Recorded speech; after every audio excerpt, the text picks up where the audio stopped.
Olá, boa tarde, seja muito bem-vindo ao Você Bem Melhor de hoje. Imagina que está tudo indo muito bem e você decide melhorar ainda mais a sua saúde tentando emagrecer. Aí você vai lá, se alimenta um pouco melhor e faz tudo certinho. Mas parece que ao invés de tudo isso melhorar, só piora a sua situação. Até que chega uma notícia de que sim, tem algo errado, mas ninguém sabe explicar o porquê. Até descobrir que você vai ter que ser uma outra pessoa para poder ficar completamente bom. Mas antes de receber o nosso convidado e contar essa história impressionante, eu convido você a interagir com a gente. É só você pegar aí o seu celular, abrir no Instagram ou o seu computador e botar @dr.rodrigogurgel. Vai aparecer a nossa página do Instagram. Lá eu tenho todos os programas, todos os nossos convidados e profissionais que passaram aqui com todos os temas. Eu quero ver você lá também, eu quero que você me mande a sua mensagem, dizendo qual é o tema que você quer ver aqui para a gente procurar alguém que queira contar, dizendo se você está gostando, o que a gente pode melhorar e se você conhece alguém ou passou por uma situação que foi difícil encontrar o diagnóstico, manda para a gente que a gente quer te conhecer. E agora nós vamos receber aqui o nosso convidado, o jornalista Hélio Júnior. Hélio, seja muito bem-vindo. Olá. Obrigado por estar aqui com a gente, dividindo essa história impressionante. E vamos lá, que eu quero conhecer tudo o que está acontecendo contigo, que já aconteceu, que te trouxe até aqui. Pode sentar, fica à vontade. Vamos lá, Hélio. Como toda história, como tudo começou?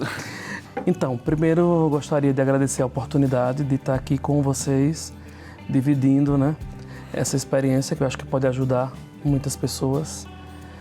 Esse ano completam 10 anos que eu fiquei curado, né? E eu sempre fui muito cobrado para dar esse depoimento, de estar aqui hoje, de dar esse testemunho e tal, então quero agradecer a oportunidade. Sempre fui uma pessoa muito saudável. Eu costumo brincar que eu sou de Caruaru, Pernambuco.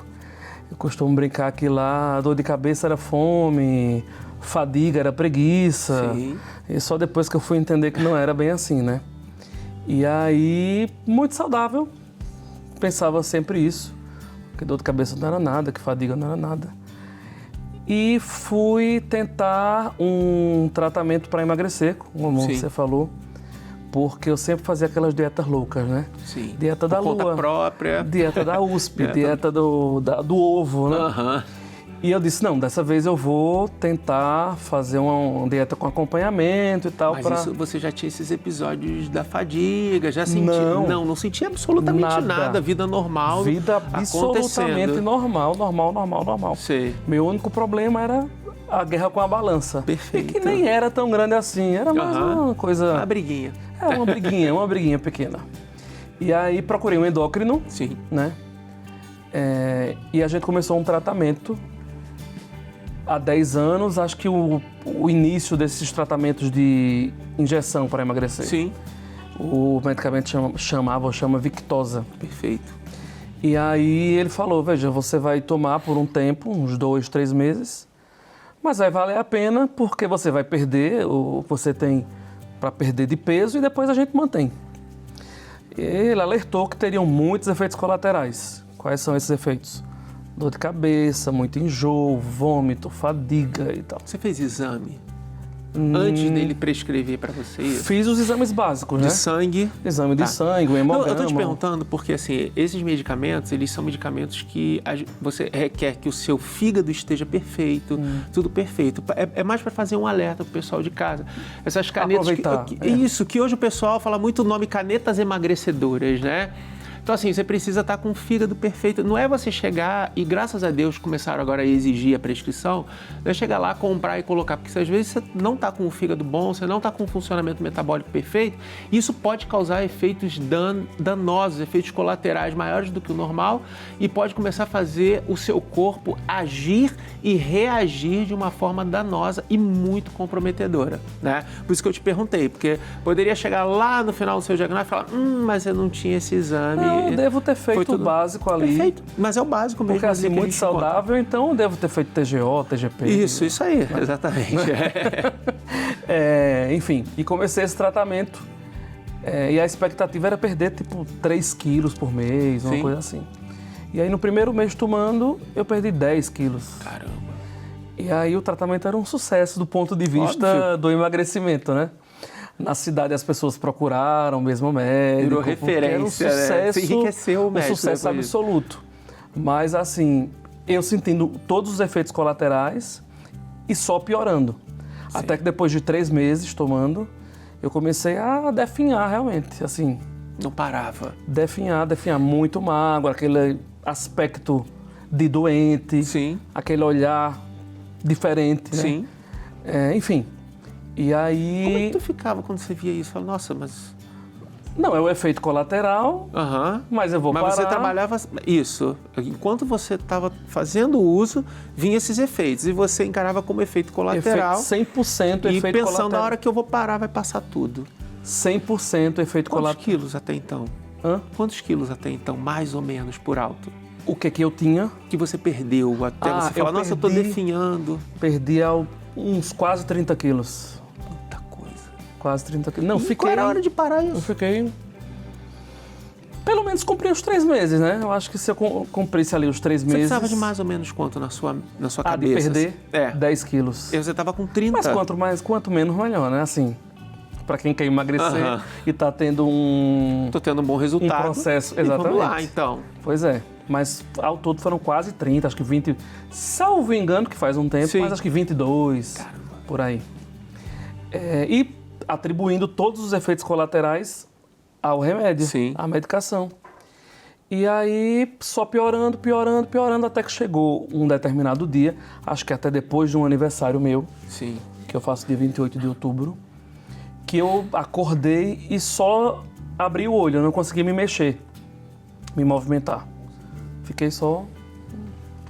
Não sei até hoje o porquê daquilo, mas foi quando realmente teve o alerta e aí a minha família... Como é que foi? Tu abriu o olho, não abri conseguiu o se olho, não movimentar. O que consegui passou na tua cabeça nessa hora que você tava preso? Eu disse, não, realmente tem algo... E aí vieram te ajudar? Você conseguiu chamar, falava, verbalizava? Aí, como tinha sido meu aniversário, Aham. tinha as pessoas lá em casa, meus pais, minha irmã e tal. E aí, o mesmo sentimento que eu tive, porque assim, você percebe que tem algo errado. Sim. Mesmo que você atribua aos efeitos colaterais, no fundo você Sim. percebe, né, que tem algo errado. E eu tinha febre todos os dias, aquele suor noturno e tal. Quando é que você percebeu que isso não... Quando eu não consegui... E aí, como é que você fez? Aí eu não lembro bem, mas assim, foi quando meus pais chegaram e disseram, não, tem algo errado. E vamos procurar um médico e vamos internar na emergência. Fui para Recife, inclusive nem em Caruaru eu fiquei, fui para Recife, para um hospital maior e tal. E quando eu cheguei, a maneira que eu cheguei, lembro como se fosse hoje, acho que tinha um ortopedista que nem aceitou me atender. Não, esse não vou não. Acho que ele deve ter tido algum gatilho ali no momento e nem me atendeu. E aí eu acabei que fui para outro médico e tal, e fiquei internado. E passei 15 dias fazendo tratamento, acho que é o básico, né? Com anti-inflamatório, corticoide, para dar um up. Sim. E aí aconteceu, eu melhorei um pouco, depois de 10, 15 dias, e saí com um diagnóstico de lúpus, que era uma doença autoimune. Sim. Então, o clínico geral me atendeu, saí com esse diagnóstico, Sim. que não é ainda, que é o de lúpus, e fui procurar um especialista, né, um reumatologista que me ajudou muito, Sim. que eu acho também que eu tive muita sorte com o médico. Tenho muito que agradecer, tive muita sorte nesse meu processo. E essa reumatologista me ajudou muito, mas em nenhum momento se falou o que era. Em nenhum momento. Se falava tudo, menos aquilo que realmente era no final, né? E eu passei esses 15 dias internado, saí com esse diagnóstico de lúpus, fiz tratamento para lúpus, mas o que acontecia? Eu tomava um medicamento novo, passava uma semana, Nada. voltava tudo ao normal. Aí, vamos investigar. Tive outra internação, mais 15 dias. Sim. Aí veio outro diagnóstico de doença de Still, que eu nem sabia e até hoje nem sei muito bem do que se trata, mas é uma doença reumatológica autoimune. E aí foi nessa doença de Still que, para entrar com um medicamento mais forte, que eu fui mudando o medicamento.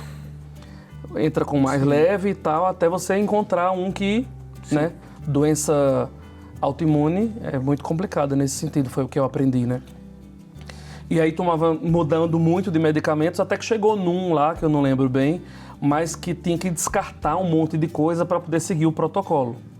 Aí mais uma internação para poder descartar tudo que era preciso descartar. Só que aí não foi descartado, né? Vamos segurar nessa descartar aí, que a gente já vai continuar, tá bom? E você de casa, tá preparando aí para o seu fim de ano? A gente aqui já está se preparando, a gente está se preparando para o nosso especial de fim de ano, mas eu quero que você participe também. Envia para a gente um videozinho curto com a sua mensagem de fim de ano. Pode ser mensagem para quem você ama, mensagem para todo mundo, mensagem para a nossa equipe. Pode ser uma mensagem, né, desejando Feliz Natal, Feliz Ano Novo. Pode ser uma mensagem de paz, de amor, mas a gente quer a sua mensagem, a gente quer te conhecer e você vai aparecer aqui no Você Bem Melhor. É só mandar pelo WhatsApp 12 99707 4730. E agora nós vamos para o nosso intervalo comercial. Não sai daí não que a gente volta já já. Estamos de volta com Você Bem Melhor aqui na TV Aparecida e hoje nós estamos contando a história do Hélio. Uma história impressionante, daquela que estava tudo bem na vida e aí ele decide fazer algo por a sua saúde e resolve emagrecer. Procura uma ajuda médica, começa a fazer uso daquelas canetinhas sob recomendação médica, mas algo diferente começa a acontecer no seu corpo. O emagrecimento começa a ser exagerado, o corpo começa a dar sinais de que algo não estava normal, até que ele vai parar no hospital em busca de um diagnóstico. E para me ajudar a revelar esse diagnóstico, eu recebo a hematologista Jéssica Lemos. Mais uma vez, Jéssica, obrigado por voltar aqui, por aceitar o nosso convite, mais uma vez mostrar a sua competência, seu conhecimento, tá? E fala mais uma vez, pessoal de casa, onde a gente te encontra. Bom, eu sou Jéssica, médica hematologista. Vocês podem me encontrar em Taubaté, eu atendo por lá, e pelo Instagram @jessicalemos.hemato.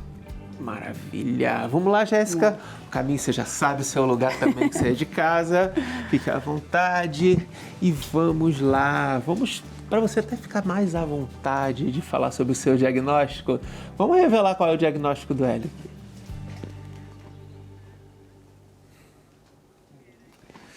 Um linfoma não Hodgkin.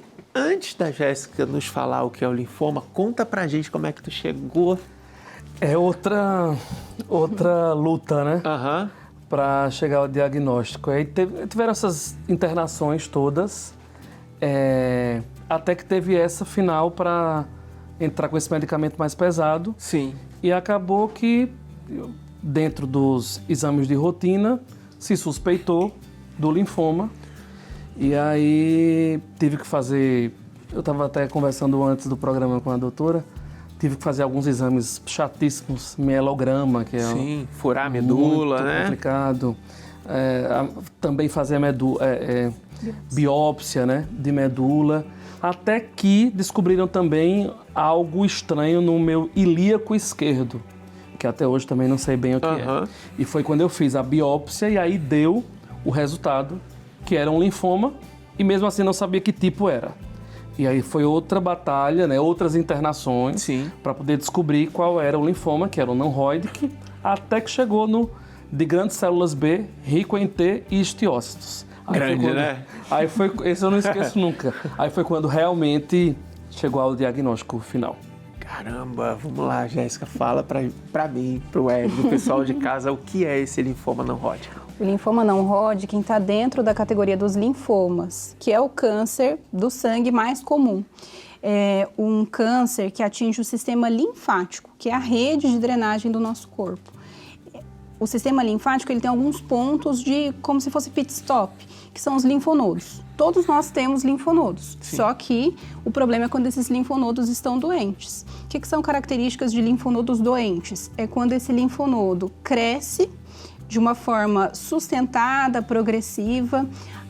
O linfonodo eventualmente pode acontecer de crescer em nós numa situação de infecção e inflamação, mas ele cresce pouco e logo ele já se resolve. Então, na situação de linfoma, esse linfonodo cresce muito exponencialmente e vem associado com outros sintomas que a gente chama de sintomas constitucionais, sintomas B. Que são a febre diária, mais ou menos no período da tarde, que a gente chama de febre vespertina, associada também a uma sudorese profusa. Então, a sudorese todos nós temos, mas é uma sudorese desproporcional. A gente fala de molhar o lençol, de pegar o pijama e torcer. Então, associado a isso e mais a questão da perda de peso, que a gente categoriza como não intencional, não motivada por dieta. E a gente coloca também um parâmetro numérico, é uma perda de 10% do peso corpóreo. Então, uma pessoa de 70 quilos é uma pessoa que está perdendo ali pelo menos uns 7 quilos nas últimas semanas. Você que teve essa perda de 30 quilos é totalmente exuberante, né? Então, são esses sinais de alarme que deve levantar a atenção dos médicos para a situação de linfoma. Sim. Mas o diagnóstico tem que vir por uma biópsia desse linfonodo. É que na sua situação, acho que não foi o primeiro achado, esse linfonodo, né? Porque, na época, falaram também que era mais comum esse linfonodo inchado na axila. Sim. E eu acho que no... cervical. Aqui. Cervical, axila, por vezes inguinal, virilha, que é a virilha, que é o ilíaco. Você não tinha? Não tinha. Apresentava. Externamente, nada. Pergunta pergunta de 1 milhão, né? Tem a ver com a canetinha que ele usou, embora todos os exames estivessem, pode ter dado um pontapé inicial, um start, um gatilho para o organismo entender algo e fazer algo diferente ali acontecer? Eu acredito que possa ter sido uma sobreposição de coisas, né? Então, provavelmente, ele já vinha com alguns desses linfonodos em lugares não habituais, provavelmente internamente, como esse ilíaco, que não dava para palpar e chamar a atenção. Então, inevitavelmente, acredito que se você não tivesse feito uso, você já ia vir exibindo esses sintomas. Mas como aconteceu, sobrepôs as duas coisas. Teve um emagrecimento promovido pelo tratamento endocrinológico, mas vinha algo acontecendo por dentro também, né? Agora, será que teria sido mais lento? Se isso acelerou para... Provavelmente, Mas depois que a gente fez a biópsia... porque assim, de repente não foi a medicação longe, porque existem estudos para poder lançar uma medicação no mercado, e tá lá. Se estivesse lá, eu acredito que já estaria descrito, né? Mas às vezes causou uma alteração metabólica que permitiu com que isso pudesse acontecer, ou acelerasse uma coisa que já estava adormecida, já existia dentro dele, né? Outra. E como é que você ficou depois desse diagnóstico? Você recebeu, ok. E o Hélio, como é que ficou depois disso? Você abateu, que algumas pessoas acontece, dá aquela afundada, ou a ficha caiu depois, ou você falou, não, vou arregaçar as mangas e vou correr atrás, porque isso tem que ser resolvido. A gente fala linfoma, mas o diagnóstico é câncer. Sim. Né? E é uma palavra que as pessoas às vezes nem pronunciam, é muito tabu, né? Realmente é muito complicado. Mas o que eu queria era saber o que era. Sim. Eu sabia que eu ia ter forças e fé, inclusive, né, para vencer, mas eu queria saber o que era. Então, assim, não chegou a ser tão chocante por isso. Entendi. Porque eu queria, olha, pode ser qualquer coisa, eu pensava, né? Pode ser qualquer coisa. E nesse qualquer coisa, certamente entrava no meu psicológico câncer. Sim. Então, pode ser o que for. Você tem uma direção. Contanto que tenha Isso aí. solução, comece o tratamento e vamos tentar resolver. E como é que você fez? E como é que foi esse seu tratamento? Como é que começou? Durou quanto tempo? Teve a dificuldade de descobrir qual era o tipo de linfoma. Certo. Porque aí também muda o tipo de tratamento. Veio agora que eu fiz R-CHOP. Sim, né? é a quimioterapia. O primeiro processo de quimioterapia. Inclusive, a primeira vez queriam fazer sem nem saber direito qual era o tipo do linfoma. E aí foi quando eu vim para São Paulo, porque aqui disseram que o diagnóstico podia ser mais preciso, porque aí podia mandar para os Estados Unidos e não sei o quê. E vim para cá, e foi quando aí confirmou que era esse linfoma não Hodgkin, células B, rico em T e estiócitos. Comecei a fazer o processo de quimioterapia urgente, assim, rápido. Acredito que eu fiz 3 ciclos. E aí no segundo, o primeiro ciclo eu fiz em São Paulo, o segundo eu fui orientado a fazer em Recife, para ficar perto da minha casa, perto da minha família, porque a dificuldade maior na quimioterapia não é nem a infusão, é algum problema que você pode ter depois. Posterior. Né? Um problema posterior. Então, a infusão em si, né, não muda muito, se fosse aqui ou lá. Então, eu fiz lá, mas com a promessa de voltar, depois de determinados ciclos, para o acompanhamento da médica em São Paulo.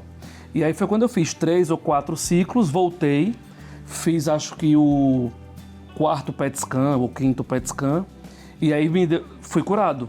Fui dado como curado. Vamos segurar nessa cura aí rapidinho. Você aí de casa, não abandona a gente, que a gente daqui a pouco está de volta. Estamos de volta e você sabe que aqui no nosso programa nós falamos da importância do cuidado pela vida. E falando em vida, queremos falar com vocês da importância da família dos devotos de Nossa Senhora. Família que assume um papel muito bonito de transformar e cuidar da vida. Além de manter todo esse santuário aqui sempre preparado para te acolher, os devotos também ajudam a cuidar de projetos sociais e muitos idosos, adultos, jovens e crianças têm a sua vida transformada. É isso mesmo, o Santuário Nacional, graças à fidelidade de quem participa da família dos devotos, mantém 12 projetos sociais. Se você quer saber também como pode nos ajudar nessa bonita missão de cuidar da casa de Nossa Senhora e transformar todas essas vidas, entre em contato ligando para 0300 210 1210 ou acessando a12.com/Família dos Devotos. A sua participação transforma vidas e cuida sim aqui da casa de Nossa Senhora. E agora nós vamos continuar com a história do Hélio, que eu quero saber o seguinte... Né? Você falou do seu tratamento, e aí você falou que estava curado. E aí depois disso, como é que aconteceu? Fiquei curado, né? Lembro como se fosse hoje a médica dizendo vida que segue, vida normal. Era até a época de São João, lá em Caruaru. Eita, né? ferro. E aí a vida realmente seguiu normal e até como forma de comemorar, né? Mas eu tinha que fazer ainda mais 2 ciclos e tinha que fazer mais um PET scan. Sim. Para poder realmente finalizar. E acabei que não vim para São Paulo, já estava curado, fiz o PET scan lá em Recife e não peguei o resultado, fiz protocolarmente e não peguei o resultado. Acho que uns 3 meses depois eu lembrei, eita, tem o resultado do PET scan. PET scan para pegar. Liguei para lá, ela mandou no meu e-mail, na época era menos tecnologia de senha e tal. Quando eu abri o arquivo, tinha lá de volta. Lugares... Que você cometeu o erro que muita gente comete. É o médico falar assim, tá curado, teoricamente, para o que a gente sabe em termos de tratamento, tá curado. Aí você fala assim, tô curado. Muita gente às vezes não faz as revisões que tem que fazer, ou acontece isso. Tô curado, tô feliz, tô bem, tenho certeza disso, não sinto nada no meu corpo e deixou para lá. Então, alerta máximo para o pessoal de casa, gente. A gente quer... Não foi um erro do médico, o médico estava certo, ele estava curado de acordo com todos os critérios, de acordo com o que ele apresentava, só que faltava a cereja do bolo, e a cereja do bolo é sempre aquele examezinho para bater o 100%. Tinha 99,9, mas aquele 0,1 estava aí, né? De novo, né? Mais uma surpresa. E aí, eu acho que a volta foi mais chocante para mim. Lógico. Do que o diagnóstico inicial. Primeiro foi um tapa, o segundo foi um soco. Isso, uma voadora, né? Na linguagem do futebol. E aí, mais uma luta para saber o que foi que aconteceu, né? Não tem muito saber o que foi que aconteceu. O protocolo manda ir para um transplante de medula. E aí, não teve o que fazer, transplante, né? Que é outra coisa que é outro baque, né? Tem o baque de que voltou e Sim. tem o baque de que agora é um transplante de medula. Sim. E aí minha irmã, a única irmã que eu tenho, não é compatível, a gente fez os exames, mas aí apresentaram a solução de um transplante autólogo, que é uma tecnologia que faz com o próprio corpo, né? Dá um reset geral, como eu costumo dizer. E aí fiz o transplante em dezembro, no mês de dezembro. E lembro que o principal momento é a pega da medula, né? A medula pegou. E aí, desde criança, não sei porquê, eu sempre fui muito devoto de Nossa Senhora do Guadalupe. Vou até para o México agora no final do ano, depois desses 10 anos, para agradecer e pagar essa promessa, né? Depois de 10 anos. E aí, a recuperação desse transplante é bem difícil, muito complicado, porque de fato você zera tudo, né? Tudo, Imagina você pegar um hemograma e tá tudo zerado, né? Imagina o seu corpo, como é que tá. E aí eu acordei certa vez, vi que era dia 12 de dezembro, que é o dia de Nossa Senhora de Guadalupe. Eu digo, a medula vai pegar hoje. E aí foi o que aconteceu. Pegou. No final do dia chegou o bolinho, a vela e tal, da nova vida. E aí, desde então, estou curado, fiz as revisões iniciais. Certinho. Que são necessárias. Isso. Né? Mas depois dos 5 anos já recebi alta total. E agora, depois dos 10, nem se fala. Vou rapidinho só pedir para a Jéssica explicar para a gente, rapidamente, como é que é esse transplante. O linfoma não Hodgkin, que é o diagnóstico dele, geralmente a primeira quimioterapia já se resolve. Mas sempre tem a porcentagem dos pacientes que vão escapar, né? Isso.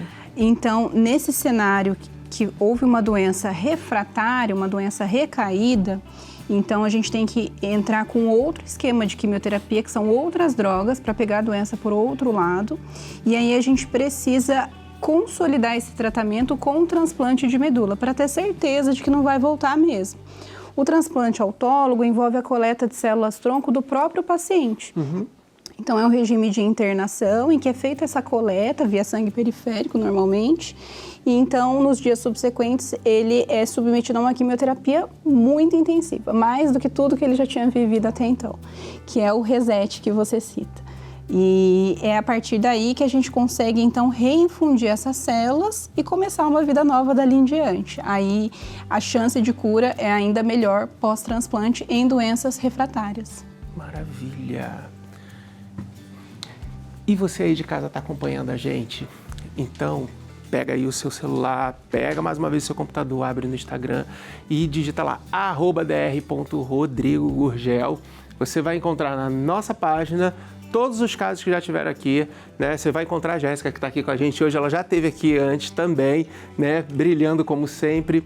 Todas as doenças, tudo que as pessoas passaram, manda um recadinho pra gente, diz o que você quer ver, diz qual é a doença que você já presenciou, que foi curada, que foi difícil, mas que graças a Deus hoje está bem melhor. A história do Hélio também vai estar aqui para vocês darem uma assistida e fazerem os seus comentários. Mas a gente precisa muito que vocês estejam conosco. É só você pegar @dr.rodrigogurgel. Temos algumas mensagens lá do Instagram, que a gente separa, Clebiana Pinheiro. Que programa lindo e emocionante. Na verdade, todos que eu consegui acompanhar até aqui são muita gratidão por tanta sensibilidade, humanidade e luz, raridades mais do que necessária nos dias de hoje. Exatamente. Obrigado, Clebiana. Temos mais. Claire Casara. Doutor, que programa maravilhoso. O que é essa Tamires? Mais uma vez a Tamires apareceu daqui, olha. Parece uma menina forte, corajosa e linda. Na verdade, todas as mensagens que a gente recebe, ela acaba se enquadrando com todo mundo que senta aqui, porque são grandes superações que emocionam e que dão mais vida a quem precisa de vida. E agora, nós vamos para o nosso último momento, no programa que foi todo seu, né? E continua sendo seu. Tá? Eu vou sentar para que a gente possa finalizar a nossa conversa. Quem nos acompanha já sabe que o nosso presente, que é dado pela nossa produção, direção com muito carinho, é o nosso livro de memórias. Que pancada que você sofreu. Porque para morrer basta estar vivo e para ficar doente basta estar saudável. E aí, em algum momento, essa saúde ela vai ser comprometida, que pode ser a causa da nossa ida também. Mas quando a gente recebe isso, o que vai fazer com ela depende de cada um de nós. Mas antes de falar sobre isso, eu quero falar sobre a sua vida agora, né?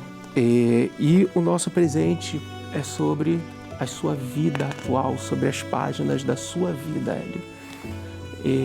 São páginas em branco, páginas a serem escritas, fotografadas, construídas, com belas lembranças, com belos momentos e com a força que te trouxe até aqui e que te faz decidir o que você vai fazer com ela. Tá? Que seja uma vida repleta de alegrias, de responsabilidades mil, porque ao sentar aqui, independente se o público for 1, 2 ou 10, nós somos responsáveis pela esperança de alguém. Então, que seja um livro com as suas melhores lembranças, doces lembranças de uma vida que começou, que quase foi interrompida e que recomeçou e que agora eu gostaria que você registrasse toda ela aqui. Como jornalista, eu sei que você vai registrar. Muito obrigado. O que não nos mata, nos fortalece. Mas muito mais do que isso, Hélio, muitas pessoas sentam aqui, se emocionam, nos emocionam, mas foi o que eu falei, levam esperança a quem está em casa.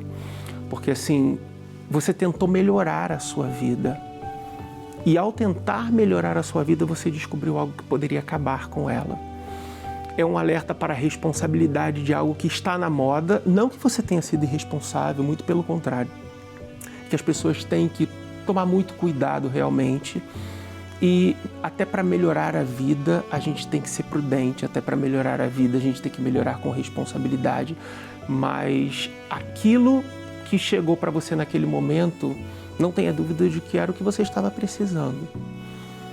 Precisando para se fortalecer por algum motivo, precisando para se reconhecer novamente, precisando para repensar em como estava a sua vida e qual era o rumo que você daria para ela. Eu tenho certeza que isso aconteceu com você.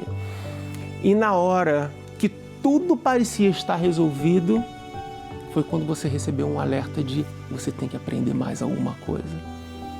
Aprender a ter o zelo pelo que você tem de mais precioso, que é o seu corpo, a sua vida, seus momentos. E você recebeu uma nova chance. E quando tudo parecia perdido, porque você não encontrava o seu doador, você descobriu que o amor próprio é o que nos salva. A gente tem um mandamento que é assim, amar a Deus sobre todas as coisas e ao próximo como a si mesmo. Então, para a gente amar o outro, a gente tem que se amar, porque o outro precisa sentir isso. A gente não dá aos outros aquilo que a gente não tem. E se a gente se amar, quem está à nossa volta vai sentir esse amor também. E isso é muito importante. O amor só vai ser bem dado quando ele transborda dentro de nós. E você viu que a sua salvação era você mesmo. Então, dentro de você já existia esse amor. E você só lapidou ele. E a tua vitória foi uma vitória tão grande. O amor que você tem por si é um amor que transbordou de uma forma tão imensa. E a sua lição foi tida para nós e para todo mundo como algo que precisa ser aprendido, que você, em momento algum, baixou o seu padrão de alegria. Em momento algum você contou a sua história com uma grande tristeza. Em momento algum você deixou de fazer respeitosamente uma piada pelo que estava acontecendo. E é isso que faz a gente ressurgir diante de um problema como uma doença. A gente saber que ela existe, que ela não dá em árvore, mas que se deu em mim, eu é quem tem que resolver. É viver, na verdade, é conviver com ela para que ela possa ser resolvida. Não viver para ela, porque a vida vai passar. E quando a gente não dá muita atenção, mas dá responsabilidade, ela resolve sozinha. E você é o grande exemplo disso. Obrigado pela sua alegria, obrigado pelo seu olhar de carinho, obrigado por nos trazer um tema tão complexo, tão complicado, com a leveza que as pessoas devem levar, porque é essa energia que traz a cura. E obrigado por mostrar às pessoas de casa como se cura. E a Jéssica, mais uma vez eu vou agradecer pelo carinho, pela leveza, pela competência, pelo carisma, pela forma leve de levar isso e por nos ajudar no acolhimento do Hélio. Foi um prazer. Obrigado, obrigado. Eu que agradeço. Obrigado a você de casa, mais uma vez, transbordamos de alegria, de carinho, de lições de como devemos nos superar e superar os desafios da vida. E o seu desafio também vai ser superado. E aí você vai contar pra gente, você vai contar aqui, que a gente quer que o mundo inteiro conheça quem é esse guerreiro, mas acima de tudo, quem é esse vencedor. Semana que vem a gente está de volta com você bem melhor. Fiquem com Deus, uma semana iluminada e até lá. Tchau, tchau.